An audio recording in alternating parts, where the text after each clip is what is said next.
waaleykum salaam Naata Mbaye maa ngi lay nuyu. maa ngi lay fay Chérif maa ngi leen di nuyu aussi.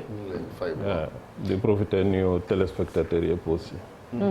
bokk na ci li ñu nar a waxtaanee Chérif gis nañ jëye ji xewoon barki démb fale ca Médina ak yenn ci ay xibaar yi ñu jot ci dëkkuwaay yu ni mel. niñ leen di tabaxee ak loraange bi ñu mën a indil askan wi Chérif. inspecteur général du bâtiment ci cër bi sax lañ bëgg a taxaw tuddi inspecteur du bâtiment mooy lan.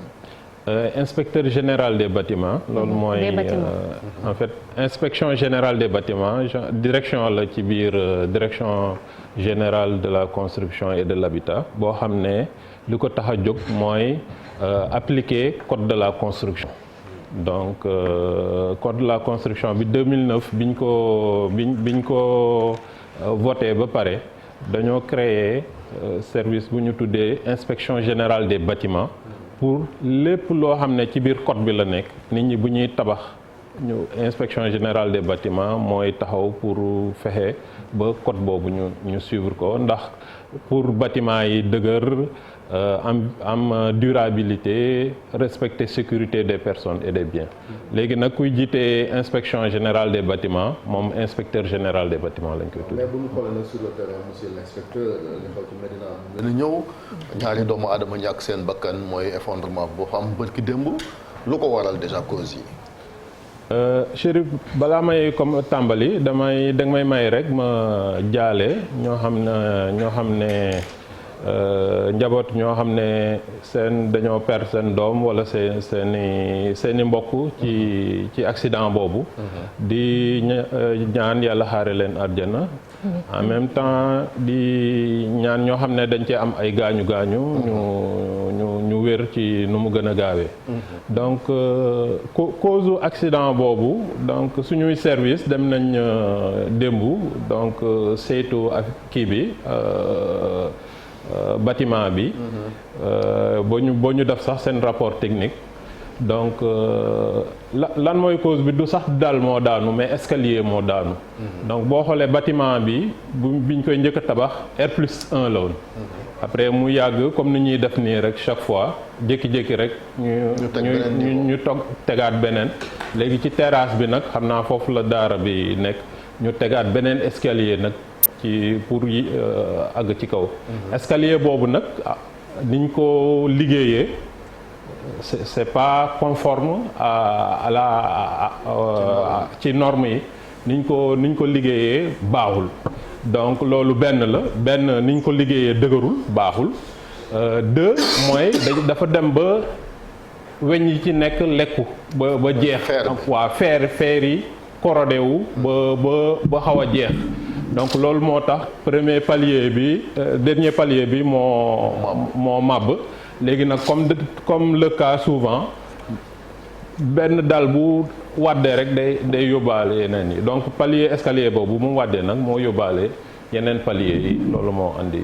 mais nit ngay gis ba surtout fam xewee ca Médina parce que nag ni daaw joxe woon ngeen fi ay chiffres ne c'est ce que vous appelez yéen bâtiment menaçant en ruine nit ñi teg ci seen bët mais jëloon benn matukaay ngir gàttandu xeetu jëye yi lu tax.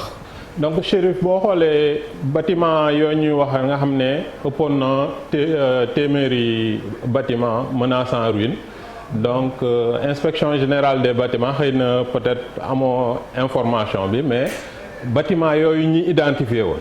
yoo xam ne identifié woon nañ leen def seen listing ba pare ne yii ñooy bâtiment menaçant en ruine de Médina yi.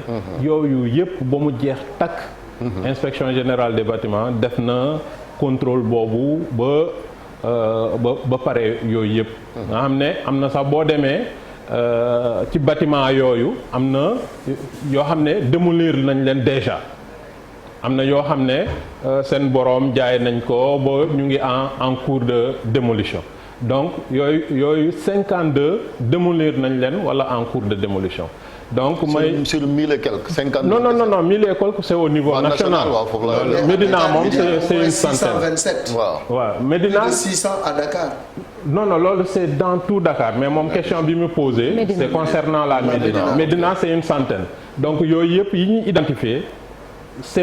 def nañ seen inspection ba ñu ngi ci liggéey bi processus bi te affaire bi aussi gaaweel nu noonu donc loolu moom ñu jàpp. bâtiment bi luy problème mooy boo ñëwee ci façade bi munoo xam ne lii bâtiment menace en ruine la. parce que yow mun nga am sa bâtiment façade bi nga xaw koo jékki-jékkal tuuti ku ñëw munul xam ni bâtiment bi dafa am problème. mais d'où l'intérêt des contrôles, n'est-ce pas? non alors que ci biir boo duggee. fekk dal yeeg yooyu dañoo am problème xam nga ñun bu ñuy def bâtiment menace en ruine day am signe bu koy wone da ngay ñëw fekk fii dafa am tuuti fissure mu am ay tooy day am ay mandarga yuy wone ni lii lii warul demee noonu comme ça nga ñëw xool boo ko saytoo nag dana fekk xëy na du menace en ruine mais loolu boo demee ba dugg ci biir. loolu mooy foofu la technique bi ñëwee mais munoo wër rek. bâtiment boo gis rek ne xaaral ma dugg TFM xool xaaral ma dugg këru Chérif xool loolu munul nekk. mais li indi bâtiment di dem ba di menacer de ruine ci norme de construction yi wala matériaux bi ñuy utiliser lu ci bari daf ci jouer est-ce que le contrôle en amont ñi ngi koy def ba nga xam ne tey bâtiment bu war a durer 30 ans dina durer 30 ans au lieu de 5 ans mu commencer ruiner. waaw xam nga bâtiment li tax mu nekk menace en ruine bari na donc boo xoolee sax service ministère urbanisme inspection générale des bâtiments ak ordre des architectes bureau de contrôle yi def nañ fi benn étude boo xam ne étude bu mag sax boo xam ne dañoo liste cause yëpp ci luy créer bâtiment menace en ruine ba pare yemuñ ci loolu ñu proposer ay solution donc boo xoolee cause yi ñuy njëkk identifier mooy kuy ñëw di tabax du accompagner wu avec des professionnels boo xoolee ñi bëri dañuy dajale ay tuuti ñëw def benn fondation dajale tuuti def mur mu yéeg après def dal donc ñi bëri duñu liggéey ak architecte duñu liggéey ak bureau de contrôle te loolu c'est lu important la booy tabax bâtiment plan architecte rek da nga koy def mais plan architecte bi rek doyul da ngay def aussi ay plan de béton armé plan de béton armé mooy wone loo xam ne fii sa fondation bi nu muy toll poteau yi nu muy toll dalle bi nu mu war a mel ak yooyu yëpp ban fer lañ ciy def loolu yëpp dañ koy calculer daa am ne ñoo xam ne loolu mooy seen liggéey loolu lañ jàng léegi nag yow boo ñëwee demoo ci phase boobu nga ñëw rek bëgg a économiser wala xamoo ko nga ñëw rek tabax noonu dem sa bâtiment mën naa am problème. parce que lu nekk métier la man bu ma nekkee ingénieur génie civil ma dem defi liggéeyu médecin li may def du baax. donc ñeneen aussi ñoo xam ne bokkuñu ci liggéeyu génie civil bâtiment bu ñu ñëwee rax ci biir métier bi di liggéey boobu loolu day anti problème. donc beneen cause bi aussi mooy problème étanchéité bi. loolu defe naa li ma ci wax bëri na mais baax na ma waxaat xam nga boo tabaxee sa kër rek ñu imaginer que tabax nga ko yépp baax na fokk nga def ci étanchéité boo deful ay membrane la yoo xam ne dañ koy def ci fuy am tooy fuy am ndox da nga fa war a def étanchéité. mooy li mel ni goudron yi. voilà ay qualité la nag. dëgg la xaw na cher tuuti am na étanchéité bu bees. voilà bu gaa yi génn bu gën a pratique. voilà kii la nag am na njëg nag xaw na cher tuuti. mais da ngay jàpp ni loolu boo ko deful sa bâtiment bi du yàgg day yàqu day yàqu. te loolu munoo wër aussi di imposer nit ki. ñun lu ñu mën a def rek mooy comme ni ñuy def nii sensibilisation. informer nit ñi mu xam ni que bu tabaxee këram boo mu paree du étanchéité bi ci la bokk. mën naa wax ni sax étanchéité bi moo war a njëkkee parce que da nga koy def ci terrasse bi fuy am ndox ci salle de bain yi nga xam ne day am ndox ak terrasse yi boo deful loolu rek bâtiment bi lu mu baax day yàqu. la moo tax mun leen def contrôle systématique sur la base documentaire est-ce que dafa fekk ni amu leen suffisamment de ressources humaines. est-ce que yéen a ngi liggéey ak yeneen administration yaa ngi cité léegi urbanisme et cetera damay joxe benn firnde dafa am benn personnalité xaw ma ndax mën naa ko citer d'ailleurs.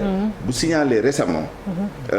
def ko ci sur les réseaux sociaux benn chantier bu nekk fii ci Mermoz. kon mën nga ko citer. mu ngi du moment où c'est sur les réseaux.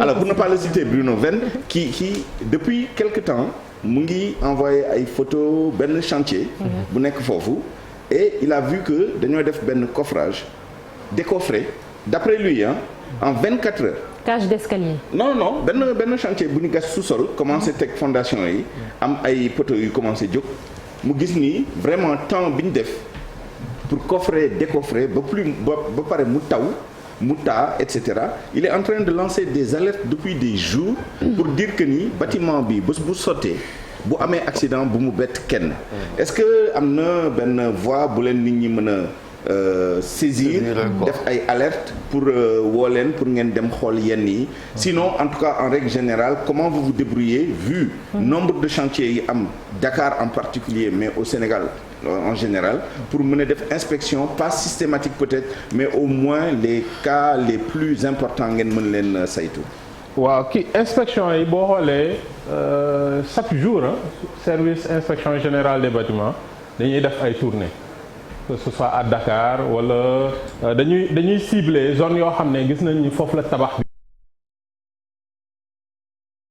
bi ay contrôle di xool est-ce que tabax yi ñu ngi koy defee ni mu waree bu ñëwee ñu contrôler ni que yow ni ngay tabaxee baaxul wala am na li manqué dañuy arrêter sa chantier wala nga ñëw ñu imposer la li nga war a jël yëpp nga jël matukaay boo xoolee peut-être am na ñi koy seetlu da nga gis ay bâtiments yi ñu marqué ay arrêt IGB.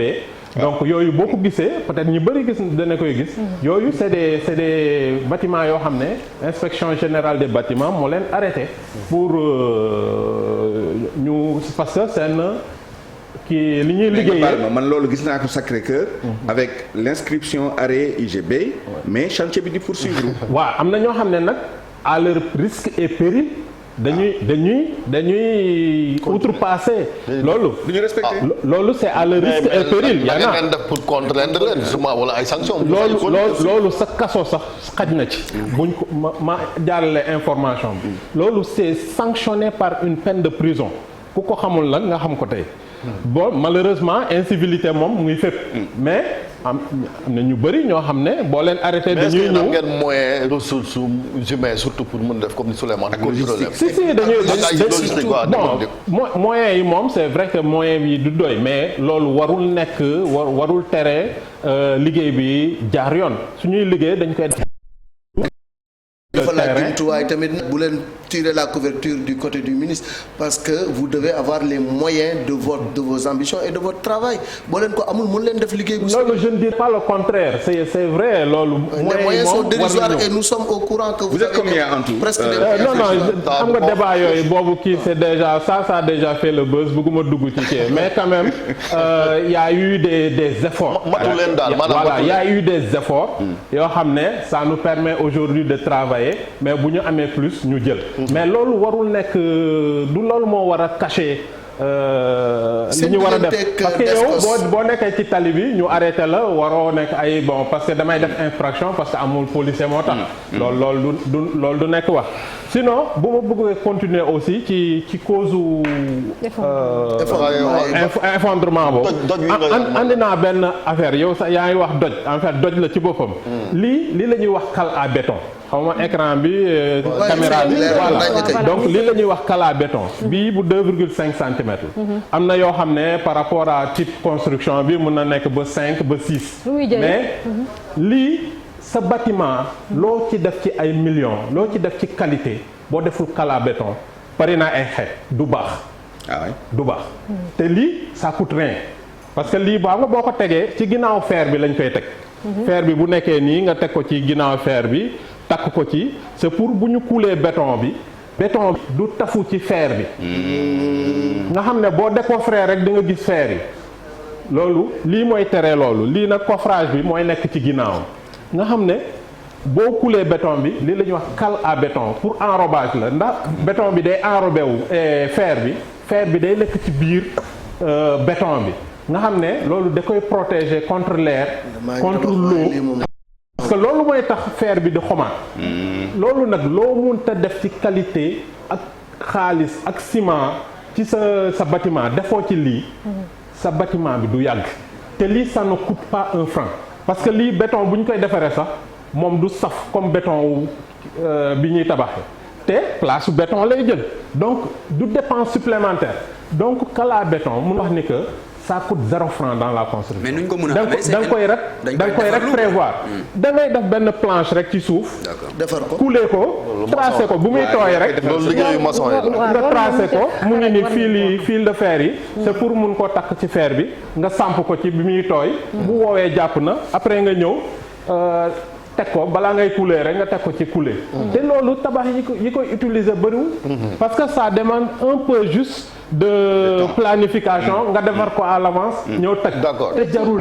ay chiffres tamit monsieur dañoo ko bëgg nañ koo am ndax yaa ngi wax sànq ci bâtiment yi menacé ruine mais booy jël wàllum effondrement chiffres yi ngeen mujjee am nan la ak ñan nit ñoom ñoo ci faatu ndax diggante 2015 ak 2016 ñu ngi doon wàññi bu ma juum lu toll ci une vingtaine de morts ak 225 effondrement ndax am ngeen ay chiffres yu mujj te teg ci ndax da ngeen di faral di def ay rapports itam rapports yooyu bu ngeen ci noppee kan ngeen koy jébbal lan.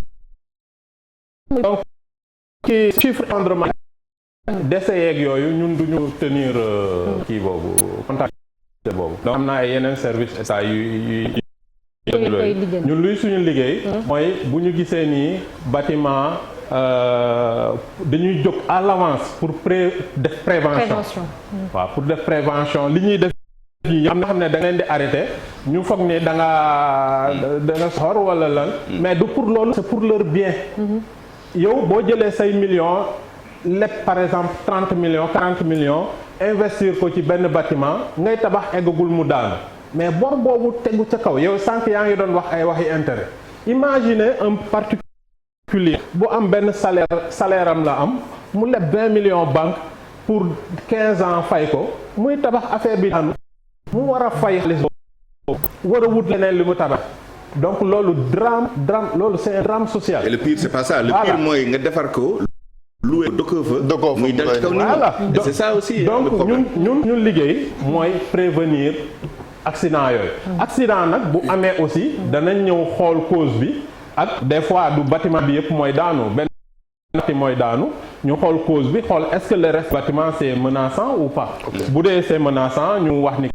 ñu toj ko seen liggéeyu Descos lan mooy différence bi parce que Descos gis nañ ni ñoom ils sont vraiment très présents sur le terrain. waaw Descos ci aspect foncier bi. occupation du sol bi lay gën a dem. donc ñun boo.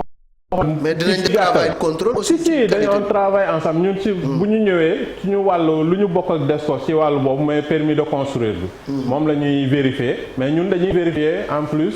tous les aspects techniques xool est-ce que am nga assurance xool est-ce que am nga ay plan béton armé est-ce que am nga bureau de contrôle te li ngay tabax dafa soxla bureau de contrôle dañuy vérifier est-ce que am nga bureau de contrôle loolu yëpp boo ko amee ñu bàyyi la nga avancer boo ko amul nag ñu arrêté la maire bi mi ngi woote nii sax quoi parce que am na loo xam ne wax na ko dafa mel ni waroon na ak li nga wax parce que nee na moom Bamba Fall en tout cas message bi mu yónnee situation bâtiment yi dara changé wu ci te vous n'avez rien démoli joxe na exemple rue 15 angle 18 nee na foofu balcon yi chaque jour ñuy affaissé wu 2 ans ngi nii ngeen woon da ngeen ko daaneel kañ ngeen di daaneel loolu déedéet ci wàll boobu ba li mu bëgg ñun loolu ñun ko duñ ko mën a def mooy ñu daaneel ko ay bâtiment code de la construction dafa leer naññ boo xoolee article L139 du code de la construction ba article L143 boo tapé code de la construction fu nekk mën naa leen ko sax woon boobu dafa wax clairement sans ambiguïté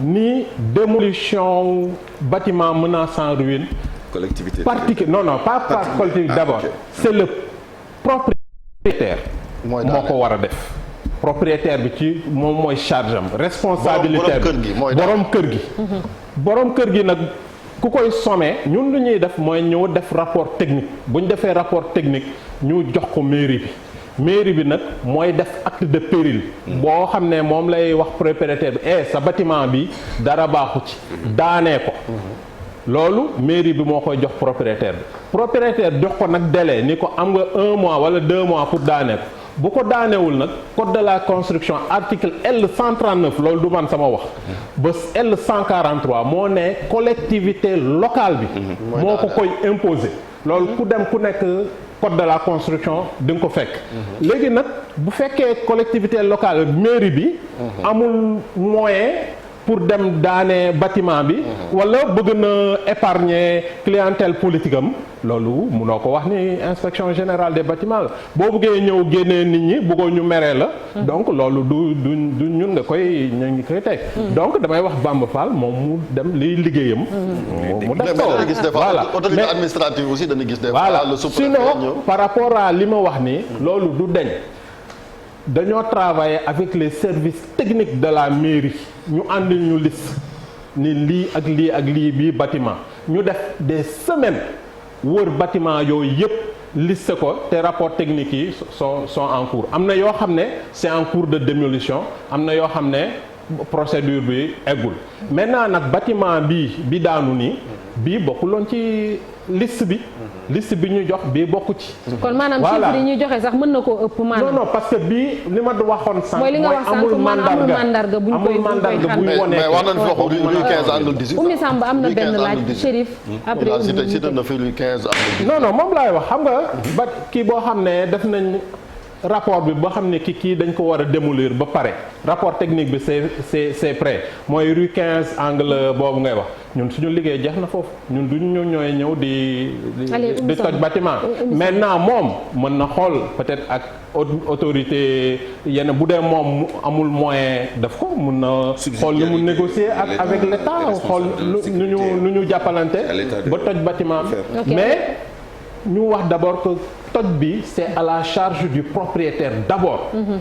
Voilà c'est à la charge du propriétaire. bu dee nag le propriétaire est défaillant c'est la collectivité locale qui prend la suite. loolu moom c'est la loi qui collectivité territoriale est défaillante. voilà si la collectivité est défaillante. donc l'État dans tous les secteurs. Voilà. Dans tous les secteurs si benn.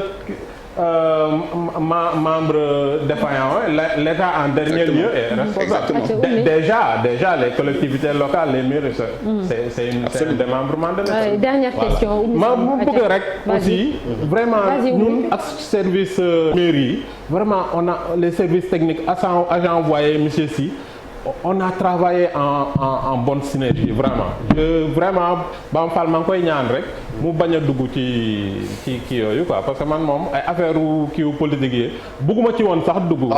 c'est la vie des Sénégalais quoi état bi yéen ñi nga xamante yéen ay état seen rôle mooy protéger nañu bu dee propriétaire bi defu ko il faut que nit ñi jël seen responsabilité. ngir daaneel bâtiment yi même bu fekkee ne code bi loolu la wax. Chérif même benn question. Inspecteur, je voulais savoir au fait quelle est la solution face au bâtiment yi ñu mën a am en fait pour éviter loolu. Quelle est la solution face à cette problématique? Solution bi moom mooy éviter que bâtiment menace en ruine am parce que loolu mooy topp réglementation luy tax ñuy tabax en respectant les normes de construction. loolu mooy économie loolu mooy préserver sa bien parce que bu ñuy tabax c'est pas pour 15 ans léegi tabax bu ñuy tabax au bout de 20 ans bâtiment bi quasiment ñàkk nga ko. Alors que quand on investit dans le bâtiment c'est pour 75 ans jëm kaw 100 ans. Absolument. am na dëkk yoo xam ne bu ñuy jënd ñoom dañuy wax ni je veux du vieux. bâtiment yoo xam ne 75 ans jëm kaw ngay wax ni man boobu laa bëgg a jënd parce que je veux le cachet de l'ancien mais fii kenn du nangoo jënd bâtiment mu maget parce que entretien bi doyul léegi nag par rapport aux menaces en ruine ñun lu ñuy def on travaille avec les collectivités locales ñoom ñoo dëkk seen dëkk yi seen localités yi ñoom ñoo xam gën a xam lan moo fa nekk ci benn menace en ruine léegi comme nu ñu defee ak mairie Médina encore ñoom dañuy lister identifier seen cas yu menace en ruine après ñu ñëw ñu def une réunion technique ñu dem sur le terrain def ko. Est-ce que le nouveau code de l'urbanisme il y a une semaine mais am na beneen collectivité bon bëgguma kii peut-être. tuddal ñu xam ko parce que man mii am na bu ma yónnee Pikine yónnee naa ko Apulaay sax boobu. voilà gën a yéeme boobu bâtiment ba de. ba yu ñëw ñu travailler def une réunion identifier ko mais loolu même dans le passé on a bon je veux pas trop parce que je sais pas si. merci beaucoup merci Boubacar dañoo ko code de l'urbanisme bu bees bi Alaaji Malick waxtu bi jeex na de en compte yi nga xamante ni moom la ñuy wax nii tam. waaw code de l'urbanisme bi ak code de la construction bi boobu dañ ko sax yàkkamti fu mu nekk nii. voilà parce que ñun ñoo ko tëggal suñu bopp. yéen a ko tëgg commission technique yi ñoom ñoo def ñun ñoo ko tëggal suñu bopp. man sama bopp liggéey naa ci lu bari li ma sox te étude bi ñu defoon ci wàllu bâtiment yi daanu yi. commission bi observation yi muy joxe on s'est battu pour critères yooyu yëpp ñu dugal ko ci biir code de la construction. application moo ci. voilà et code bi vraiment sori na dem na ba Cour suprême ba ñu def ci première séance de travail parce que jaar na fu bari. mais léegi àgg na ba niveau Cour suprême ba ñooñu ñëw ñu wax ñu parce que c'est une loi doo ñëw rek. foog dafa am fu mu jaar dem na ba niveau Cour suprême fu mu nekk nii donc on peut dire que li ci des bëreetul. merci Assemblée nationale merci beaucoup Boubacar dañoo ko inspecteur général des bâtiments sant la gërëm la bu baax a baax bonne journée merci. aywa ñu jàll ci xëtu njëkk l'Observateur ak Record.